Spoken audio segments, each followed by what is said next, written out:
பேசுகிறேன். ஜான்சி ராணி லட்சுமிபாய் பற்றி சொல்ல போறோம். வாரணாசியில் உள்ள காசியில் 19/11/1828 பிறந்தார்.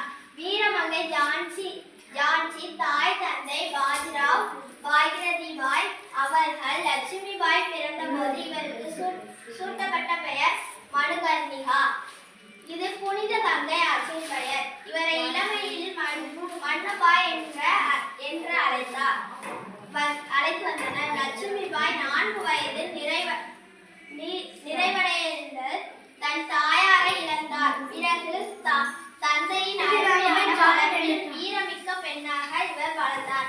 வளரும் போதே மார்சியல் கலைகளிலும் குதிரையேற்றம் துப்பாக்கி சுடுதலிலும் பயிற்சி பெற்றார்.